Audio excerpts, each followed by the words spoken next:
bem, amigos? Estamos de volta ao programa de Direito e Cidadania. Hoje recebendo o Dr. Guilherme da Costa Manso Vasconcelos, juiz da primeira vara da família de São Vicente e diretor do fórum também. Ele já falou uma questão com relação à diferença da conciliação para a mediação, mas eu acho que é um assunto muito importante, então eu quero abordar novamente no último bloco do programa. Dr. Guilherme, o senhor bem falou no bloco anterior, questões de sessões de mediação de 12. Santos tem adotado 12. São Vicente, acho que é importante frisar, já está indo por esse caminho da mediação, porque o que a gente acha em pesquisa, a gente acha até em Maceió, questões objetivas, da mediação objetiva, as dificuldades pelo Poder Judiciário fazem com que a mediação cada vez mais cresça no país. É isso mesmo, doutor Guilherme? São dois casos distintos. Existe a mediação privada, a mediação particular, onde as pessoas procuram profissionais, mediadores, que são profissionais, fazem isso, que cobram para fazer mediação. Como se procurassem um psicólogo, procurassem um médico, um psiquiatra, um advogado para tratar de assuntos extrajudiciais. Então as partes se submetem ao processo de mediação, independentemente de haver processo judicial. Isso é fora do judiciário. Certo. Eu acredito que seja isso que o senhor está colocando. Perfeito. A segunda hipótese é a mediação que ocorre dentro do Poder Judiciário, dentro de um processo já instaurado entre as partes. Existem os centros de conciliação e mediação que estão sendo implantados em todo o estado, no país todo, em que o processo é suspenso e encaminhado para o setor de mediação, que vai contar com um profissional que por enquanto é voluntário, pelo menos no estado de São Paulo. Certo. Em alguns outros estados já é remunerado, regulamentado, mas no estado de São Paulo ainda não há mediação profissional, judicial por profissionais contratados pelo tribunal. Certo. São voluntários que atuam nos centros de mediação e se oferecem para fazer esse procedimento. Agora, essa questão da conciliação, doutor Guilherme, veja bem, a minha pergunta. Claro que isso é uma tentativa de desafogar o judiciário, mas na vara da família não é só uma tentativa de desafogar o judiciário. Eu acho que na vara da família tem uma peculiaridade. E eu vou colocar e ver se o doutor Guilherme concorda nessa questão. Questão de família não tem ganhador nem perdedor. Eu acho que se há briga, todos perdem. E se há conciliação, todos ganham. É isso? Exatamente. Em vara de família não há ganhadores. Não há o vencedor e o vencido, né? A sentença do juiz que decide uma causa para ganho de um e perda do outro, entre aspas, na verdade esse ganho não significa um ganho. Porque o problema vai continuar. O juiz decide o processo, decide a questão jurídica, mas o problema entre as partes, ele continua. Perfeito. Então, é sempre aconselhável as partes chegarem a um acordo. Pelo bem dos filhos, da própria vida do casal também, né? Porque elas é que estarão ali vivendo e cumprindo aquele acordo, que estabelece direitos e obrigações de todos os envolvidos. Nessa questão da mediação, você acha que é importante? Porque o que acontece? Vamos falar, filhos pequenos, briga do casal. Normalmente, isso acontece muito, acho que nas suas audiências lá. Casal que um já tem uma companheira, outro já tem uma companheira. Quer dizer, aprender a conviver com isso. Quer dizer, a separação aconteceu, mas os filhos ficam. Exatamente. E aí tem que aprender a conviver com o casal separado e com os novos relacionamentos do casal. Exatamente. Filho é para sempre. O casal termina... Eles podem estabelecer que não vão mais se falar, não vão mais se procurar, cada um vai para o seu lado. Mas, se há filhos desse relacionamento, eles necessariamente vão ter que dialogar, que conversar, que sempre vão estar ali discutindo coisas referentes aos filhos.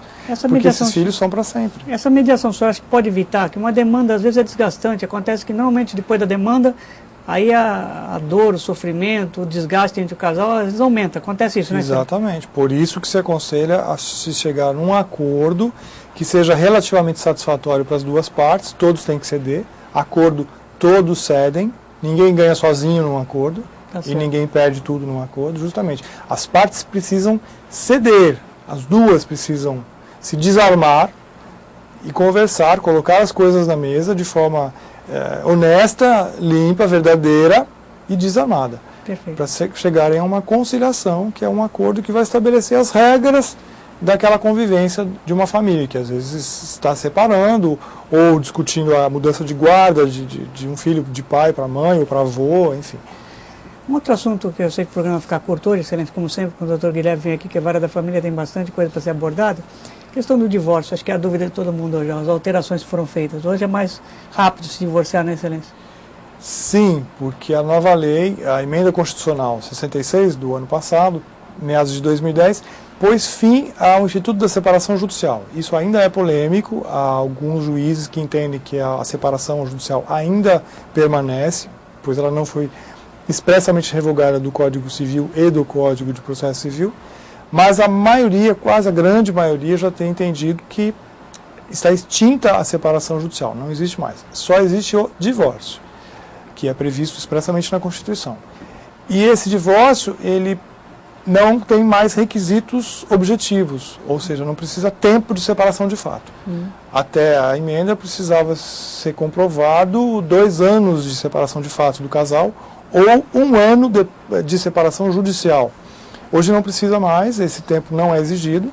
A pessoa está casada hoje, vivendo junto hoje, pode pedir o divórcio amanhã, E casar novamente. pelo motivo que tiver, e assim que concedido o divórcio, ela pode se casar novamente. E qual o limite do casamento, Excelência, depois do divórcio? Tem limite? Não, a lei não estabelece quantidade de vezes que a pessoa pode se divorciar e casar novamente, não existe esse limite. Perfeito. E o que o senhor tem visto hoje, a maioria mesmo é o divórcio hoje com mais rapidez que antigamente, né? Muito mais rápido as pessoas se separam, né? Sim, porque não se discute, inclusive, culpa na ação de divórcio. Tá. Se alguém quer se divorciar do outro, ele não precisa acusar o outro de algum problema, de algum ilícito, de algum erro, de conduta desonrosa, de adultério ou de falta de cumprimento dos seus deveres, o que era necessário para um processo de separação litigiosa. Hoje o divórcio ele não admite discussão de culpa. Então as pessoas se divorciam pelo motivo de que não querem mais estar juntas. Ou seja, se eu entro com um pedido de divórcio contra a minha esposa, eu simplesmente digo, eu não quero mais permanecer casado, ponto. Eu não vou precisar imputar a ela alguma conduta que seja contrária às obrigações do casamento, para que eu obtenha esse divórcio. Ela vai ter o direito de se defender, e o que o juiz vai decidir são os direitos das partes e dos filhos com relação a esse divórcio. Partilha, guarda, visita, alimentos. Doutor Guilherme, na sua opinião, ficou mais justa essa forma de divórcio hoje do que era antigamente? Eu acho que sim, com a maioria dos juízes, porque não cabe ao Estado entrar nessa discussão que é muito íntima do casal. Ou seja, quem deu causa à falência do casamento. Isso é uma questão que deve ser discutida entre eles. E não exposto... O marido adúltero ou a mulher, a esposa adúltera, ele deve satisfação a quem? Ao marido, à esposa e aos filhos. E a sua religião. Só, exato. Se tiver uma religião, a sua religião. O Estado, representado pelo juiz, não tem mais essa função de entrar nessa seara, nessa discussão, na intimidade ali dos motivos da separação. Perfeito. Então isso deixa mais leve o procedimento, as pessoas ficam menos estressadas, por isso não precisam se expor a essas situações constrangedoras. Só uso de agressão, risco de... Sim, aí é diferente. Doutor Guilherme, sabia que o programa fica curto, deixa aí suas conclusões finais, já lhe agradecendo, reiterando o convite, doutor Guilherme demorou para retornar nos programas. Sei que quando assumiu a diretoria do Fórum São Vicente, o serviço ficou mais pesado. Mas eu agradeço a sua participação, desejando um bom ano de 2011. Muito obrigado, senhor também, os telespectadores. E eu queria encerrar contando uma boa nova do Fórum de São Vicente, que é a criação e instalação, hoje em pleno funcionamento, do Centro de Conciliação e Mediação. Perfeito. As partes comparecem ao centro, a gente chama de Casa Amarela, porque está situado num imóvel, uma casinha pintada de amarelo, que fica bem na frente do fórum. Atendimento à tarde,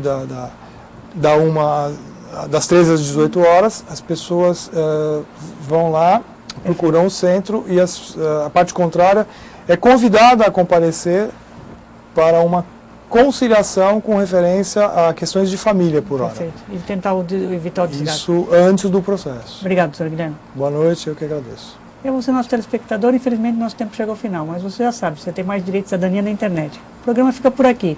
Ele é feito com carinho para você e sem juridiquês. Até o próximo programa.